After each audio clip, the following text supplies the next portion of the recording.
Hello friends, എല്ലാവർക്കും Thanseer travel and ബേർഡ്സിൻ്റെ പുതിയൊരു വീഡിയോയിലേക്ക് സ്വാഗതം. ഇന്നത്തെ വീഡിയോയിൽ നമ്മൾ പറയാൻ പോകുന്നത് ലവ് ബേർഡ്സ് ഏത് പ്രായം മുതലായിരിക്കും എഗ്ഗ് ചെയ്യാൻ തുടങ്ങുന്നത്, അതിൻ്റെ ലൈഫ് ടൈം വരെ എത്ര എഗ്ഗ് അത് ചെയ്യും, അതായത് ഒരു ലവ് ബേർഡ് ജനിക്കണം മുതൽ മരണം വരെ അത് എത്ര എഗ്ഗ് ചെയ്യും, ആ എഗ്ഗിൻ്റെ കണക്കും എഗ്ഗ് ഹാച്ച് ചെയ്യണത് എത്ര എഗ്ഗ് ഹാച്ച് ചെയ്യാൻ ചാൻസ് ഉണ്ട്, അങ്ങനെയുള്ള കാര്യങ്ങളൊക്കെയാണ് ഇന്നത്തെ വീഡിയോയിൽ നമ്മൾ പറയാൻ പോകുന്നത്. അത് ഞാനിവിടെ എപ്പോൾ വീഡിയോ എടുക്കാൻ കയറിയിട്ടുണ്ടെങ്കിലും നമ്മളെ കോക്ടെയിൽ വെറുതെ ഇങ്ങനെ ബഹളം ഉണ്ടായിക്കൊണ്ടിരിക്കും. വേണ്ട, അവൻ്റെ പണി ഇതാണ്.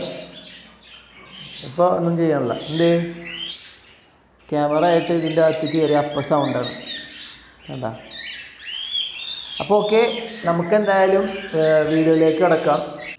അപ്പോൾ ഈ പക്ഷികളെ വളർത്താൻ ഒരാഗ്രഹമൊക്കെ ഉള്ള ഒരാൾ ആദ്യമായിട്ട് വളർത്തുന്ന പക്ഷി എന്തൊക്കെ ആയാലും ഒരു ലവ് ബേർഡ്സിൻ്റെ ഒരു പെയറായിരിക്കും അയാൾ വാങ്ങിക്കണത്. അപ്പോൾ ഈ തുടക്കക്കാരായിട്ടുള്ള പക്ഷി സ്നേഹികളോ പക്ഷി വളർത്താൻ ആഗ്രഹിക്കുന്ന എല്ലാവരും വാങ്ങിക്കുന്നൊരു കിളി എന്ന് പറയുന്നത് ബഡ്ജീസാണ്, അല്ലെങ്കിൽ നമ്മളുടെ ഈ ലവ് ബേർഡ്സ് ആയിരിക്കും. ഈ ലവ് ബേർഡ്സിൻ്റെ ഒരു പ്രത്യേകത എന്ന് പറഞ്ഞിട്ടുണ്ടെങ്കിൽ, അതായത് കുഞ്ഞ് വിരിഞ്ഞതിന് ശേഷം അതിനൊരു 4 മാസം പ്രായമാകുമ്പോഴത്തേക്കും വീണ്ടും അത് ബ്രീഡിങ് സ്റ്റാർട്ട് ചെയ്യും.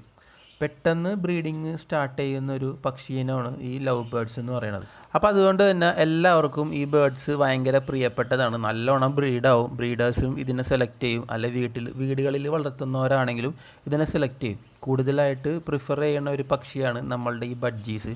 അപ്പോൾ ഇവരുടെ ഒരു ജീവിത കാലയളവിൽ എത്രത്തോളം എഗ്ഗ് ചെയ്യും, എത്രത്തോളം കുഞ്ഞുങ്ങളെ നമുക്ക് ഇതിൽ നിന്ന് കിട്ടും, അങ്ങനെയൊക്കെ ഉള്ളൊരു കാര്യങ്ങളാണ് ഞാനിന്ന് പറയാൻ പോകുന്നത്. അപ്പോൾ ഞാനിന്ന് പറയാൻ പോകുന്നത് പറഞ്ഞിട്ടുണ്ടെങ്കിൽ എനിക്കിവിടെ എക്സ്പീരിയൻസ്ഡ് ആയിട്ടുള്ള കാര്യങ്ങളായിരിക്കും ഞാൻ പറയുന്നത്. അപ്പോൾ തുടക്കക്കാരായിട്ടുള്ള ആളുകൾക്കായിരിക്കും ഈ വീഡിയോ കൂടുതൽ ഉപയോഗപ്പെടുന്നത്. അപ്പോൾ എല്ലാവരും വീഡിയോ സ്കിപ്പ് ചെയ്യാതെ അവസാനം വരെ കാണുക. അപ്പോൾ ഒരു ബഡ്ജീസിൻ്റെ ഒരു ലൈഫ് ടൈം എന്ന് പറയുന്നത്, അതായത് അതിൻ്റെ ഒരു ആയുസ് എന്ന് പറയുന്നത് 5 മുതൽ 8 കൊല്ലം വരെയാണ്. അത് 5 മുതൽ 8 കൊല്ലം വരെ എന്ന് പറഞ്ഞിട്ടുണ്ടെങ്കിൽ ക്യാപ്റ്റിവിറ്റിയിലാണ്. അതായത് നമ്മൾ വീട്ടിൽ വളർത്തുന്ന സമയത്ത് കേജിൻ്റെ ഉള്ളിലിരിക്കുന്ന ഒരു ലവ് ബേർഡിൻ്റെ ജീവിത കാലയളവ് അല്ലെങ്കിൽ ആയുസ് എന്ന് പറയുന്നത് 5 മുതൽ 8 വർഷം വരെ അത് ജീവിച്ചിരിക്കും. പക്ഷെ നമ്മളുടെ കാട്ടിൽ, അതായത് വൈൽഡിലുള്ള ബഡ്ജീസ് നമുക്ക് എത്ര വർഷമൊന്നും പറയാൻ പറ്റില്ല. ചിലപ്പോൾ ജനിച്ച 1 മാസം 2 മാസം പ്രായം ആകുന്ന സമയത്ത് തന്നെ ചിലപ്പോൾ അതൊക്കെ ചത്തുപോകാൻ ചാൻസ് ഉണ്ട്. കാരണം ശത്രുക്കൾ, പ്രിഡേറ്റേഴ്സ് കൂടുതലാണ് വൈൽഡിൽ. അപ്പോൾ അത് ജീവിക്കാൻ ഇത്തിരി പ്രയാസമായിരിക്കും.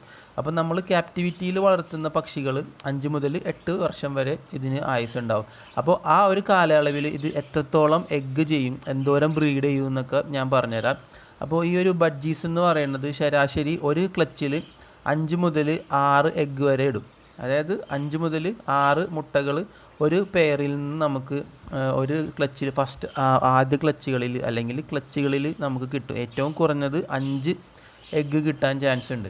അതുമാത്രമല്ല, ഇത് വർഷം മുഴുവനും ബ്രീഡ് ചെയ്യുന്നൊരു പക്ഷീനാണ്. പക്ഷേ അങ്ങനെ ആരും ബ്രീഡ് ചെയ്യാൻ പാടില്ല, ഒരിക്കലും അങ്ങനെ ചെയ്തുകൂടാ. കാരണം ബഡ്ജീസിൻ്റെ ഹെൽത്തിന് കുറേ പ്രോബ്ലംസ് ഉണ്ടാവും. നമ്മളിപ്പോൾ കാട്ടിൽ വളർന്ന അല്ലെങ്കിൽ വൈൽഡിലുള്ള ബഡ്ജീസ് ഏറ്റവും കൂടിപ്പോയിട്ടുണ്ടെങ്കിൽ ഒരു 2 or 3 പ്രാവശ്യം മാത്രമേ ബ്രീഡ് ചെയ്യുള്ളൂ. കാരണം അതിന് വേറെയും കുറേ പ്രശ്നങ്ങളൊക്കെ ഉണ്ട്. കാരണം മെയ്റ്റിങ് സ്റ്റാർട്ട് ചെയ്യണം, നല്ല മെയിലിനെ കണ്ടുപിടിക്കണം, മെയിലുകൾ തമ്മിലുള്ള അടി ഉണ്ടാവും, അല്ലെങ്കിൽ ഇവർ മുട്ടയിട്ടിരിക്കുന്ന സമയത്ത് മറ്റു ജന്തുക്കളൊക്കെ വന്നിട്ട് ശല്യപ്പെടുത്താൻ ചാൻസ് ഉണ്ട്. പക്ഷെ നമ്മൾ കൂട്ടിൽ വളർത്തുന്നതാകുമ്പോൾ ആ ഒരു ബുദ്ധിമുട്ടുകളൊന്നുമില്ലാതെ നന്നായിട്ട് ബ്രീഡ് ചെയ്യും. പക്ഷെ അതുകൊണ്ട് മാത്രം എല്ലാവരും ഒരുപാട് പ്രാവശ്യം ബ്രീഡ് ചെയ്യിക്കാൻ ശ്രമിക്കും. അതായത് ഒരു വർഷത്തിൽ 6ഉം 5ഉം പ്രാവശ്യമൊക്കെ ക്ലച്ച് എടുക്കാൻ ശ്രമിച്ചു കഴിയുമ്പോൾ ബേർഡിൻ്റെ ഹെൽത്ത് മോശമായിട്ട് ചത്തുപോകാൻ ചാൻസ് ഉണ്ട്. അപ്പോഴും അതിൻ്റെ ആയുസ് പെട്ടെന്ന് കുറഞ്ഞു പോകും. നമ്മൾ ഏറ്റവും നല്ലതായിട്ട് ചെയ്യണത് 3 or 4 ക്ലച്ച് എടുക്കുക ഒരു വർഷത്തിൽ. അപ്പോൾ ഞാനിപ്പോൾ 3 or 4 ക്ലച്ച് എടുക്കുന്ന കാര്യമില്ല പറയണത്, എത്രത്തോളം മാക്സിമം എന്തോരം എഗ്ഗ് ചെയ്യുമെന്നാണ് ഞാനിന്ന് പറയാൻ പോകുന്നത്. അപ്പോൾ ഞാൻ നേരത്തെ പറഞ്ഞ് ഒരു ക്ലച്ച് എന്ന് പറയുന്നത് 5 അല്ലെങ്കിൽ 6 എഗ്ഗ് വരെ ഇടുന്നുണ്ട്. അപ്പോൾ ആ ഒരു കണക്കിൽ നമ്മളൊരു 6 പ്രാവശ്യം ഒരു വർഷത്തിൽ 6 പ്രാവശ്യം അവരെ കൊണ്ട് ബ്രീഡ് ചെയ്യിക്കണമെങ്കിൽ അവർ 100 മുതൽ 150 എഗ്ഗ് വരെ അവരുടെ ഒരു ജീവിത കാലയളവിൽ, അതായത് ഒരു 4 വർഷം 5 വർഷത്തിൻ്റെ ഇടയിൽ അവർ നമുക്ക് ബ്രീഡ് ചെയ്ത് തരും. അതായത് 150 അല്ലെങ്കിൽ 100 എഗ്ഗ് വരെ ബഡ്ജീസ് ഇടാൻ ചാൻസ് ഉണ്ട്. അപ്പോൾ ചില പാരൻസ് 5 അല്ല 6 അല്ല ചിലപ്പോൾ 8 എഗ്ഗ് വരെയൊക്കെ ഇടാറുണ്ട്. അത് നമ്മളുടെ കയ്യിലുള്ള ബ്രീഡിൻ്റെ ഇതനുസരിച്ചിരിക്കും. അതായത് നല്ല പെയർ നല്ല ബോണ്ടഡ് പെയറൊക്കെ ആണെങ്കിൽ ചിലപ്പോൾ 8 എഗ്ഗൊക്കെ ഒരു ക്ലച്ചിലിടാം. പക്ഷേ അങ്ങനെ 8 എഗ്ഗൊക്കെ ഇട്ടിട്ടുണ്ടെങ്കിൽ ഒരിക്കലും നമ്മൾ അവർക്ക് റെസ്റ്റ് കൊടുക്കാതെ അടുത്ത ബ്രീഡിങ്ങിലേക്ക് പെട്ടെന്ന് സ്റ്റാർട്ട് ചെയ്യാൻ പാടില്ല. അത് അവരുടെ ഹെൽത്തിനെ ഭയങ്കരമായിട്ട് ബാധിക്കും. അപ്പോൾ ഒരിക്കലും കണ്ടിന്യൂസ് ആയിട്ട് നമ്മൾ ഒരു ബേർഡിനെയും ബ്രീഡ് ചെയ്യാൻ പാടില്ല എന്നാണ് ഞാൻ പറയുന്നത്. അപ്പോൾ ഞാൻ ഈ പറഞ്ഞ കണക്കുകളൊക്കെ വെച്ചിട്ടാണെങ്കിൽ നിങ്ങൾ വിചാരിക്കും 100-150 എഗ്ഗെല്ലാം ഇടുമല്ലോ, അപ്പോൾ ഭയങ്കര നമുക്ക് ഒരുപാട് കുഞ്ഞുങ്ങളെല്ലാം കിട്ടുമെന്നൊക്കെ പ്രതീക്ഷയൊക്കെ ഉണ്ടാവും. പക്ഷേ നിങ്ങൾ ഒരിക്കലും അങ്ങനെ ചെയ്യാൻ പാടില്ല. നമുക്ക് ബേർഡിൻ്റെ ഹെൽത്ത് കൂടി പ്രാധാന്യമാണ്. നമ്മൾ ബേർഡിൻ്റെ ഹെൽത്തും കൂടെ നോക്കിയിട്ട് വേണം ബ്രീഡ് ചെയ്യാൻ വേണ്ടിയിട്ട്.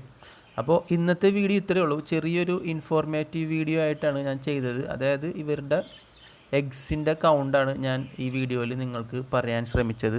എല്ലാവർക്കും മനസ്സിലായിട്ടുണ്ടാവുമെന്ന് പ്രതീക്ഷിക്കുന്നു. അപ്പോൾ ഒരുപാട് പേര് ചോദിച്ചിട്ടുണ്ട് ഇത്. അപ്പോൾ അതുകൊണ്ടാണ് ഇങ്ങനൊരു വീഡിയോ നിങ്ങൾക്ക് വേണ്ടി ഞാൻ ചെയ്തത്.